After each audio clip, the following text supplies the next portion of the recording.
लोकसभा चुनाव लगभग 80% पूरा हो चुका है और अब सबकी नजर नतीजों पर है। इस बीच प्रधानमंत्री नरेंद्र मोदी के इस दावे की चर्चा बहुत तेज है कि भारतीय जनता पार्टी 370 सीटें जीतकर सरकार बनाएगी। उनके इस दावे पर विपक्ष और कुछ राजनीतिक विश्लेषकों का ऐसा कहना है कि बीजेपी को इस बार कई बड़े राज्यों में नुकसान होगा और वह 370 सीटें नहीं जीत पाएगी। राजनीतिक विशेषज्ञ प्रशांत किशोर ने भी सीटों को लेकर ऐसी ही भविष्यवाणी की है, लेकिन उनका ये भी कहना है कि पार्टी पिछले आंकड़े के आसपास या उससे ऊपर ही रहेगी, कम पर नहीं होगी। इंडिया टुडे से इंटरव्यू में बातचीत करते हुए प्रशांत किशोर ने कहा कि बीजेपी के लिए अपने दम पर 370 सीटें हासिल करना असंभव है और अनुमान जताया कि पार्टी को लगभग 300 सीटें मिलेंगी।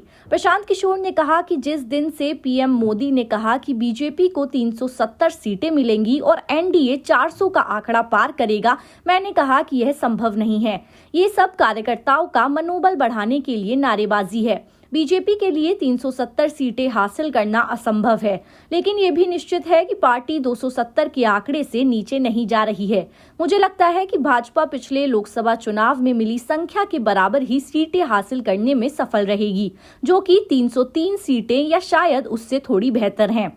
300 सीटों के अनुमान पर विस्तार से बताते हुए उन्होंने कहा कि भाजपा को लोकसभा चुनाव में उत्तर और पश्चिम क्षेत्रों में कोई मटेरियलिस्ट डैमेज नहीं हो रहा है, जबकि दक्षिण और पूर्व, बिहार, बंगाल, उड़ीसा, तेलंगाना, आंध्र प्रदेश, तमिलनाडु और केरल में उसकी सीटों में बढ़ोतरी देखी जाएगी। प्रशांत किशोर ने बताया कि 2019 के चुनावों में भाजपा ने अपनी 303 सीटें कहां हासिल की। उन 303 सीटों में से 250 उत्तर और पश्चिम क्षेत्रों से आई। ऐसे में अहम सवाल ये है कि भाजपा को इन क्षेत्रों में जरूरी नुकसान का सामना करना पड़ रहा है।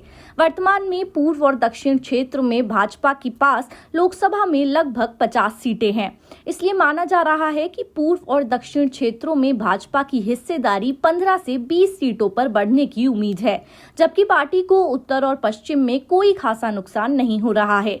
इस पर प्रशांत किशोर ने कहा कि विपक्ष यह मानकर चल रहा है कि महाराष्ट्र में 20 से 25 सीटें जीतेंगे। ऐसे में अगर विपक्ष 25 सीटें जीत भी जाता है तो भी भाजपा को कोई नुकसान नहीं पहुंचा पाएगा। ऐसा इसलिए क्योंकि वर्तमान में महाराष्ट्र में भाजपा की 48 में से सिर्फ 23 सीटें ही हैं। ऐसे में विपक्ष की बढ़ोतरी से भी भाजपा को कोई नुकसान नहीं है। वहीं मोदी 3.0 पर बात करते हुए प्रशांत किशोर ने कहा कि पीएम मोदी के संभावित तीसरे कार्यकाल में राज्यों की फाइनेंशियल ऑटोनॉमी में कटौती करने की कोशिश की जाएगी। सरकार द्वारा अपने तीसरे कार्यकाल में लिए जा सकने वाले कुछ महत्वपूर्ण फैसलों के बारे में बात करते हुए प्रशांत किशोर ने अनुमान जताया कि मुझे लगता है कि वो धमाकेदार शुरुआत करेंगे।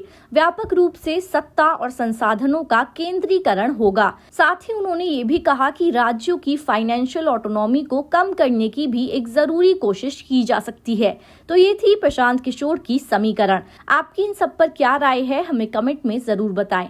News desk, politicians India.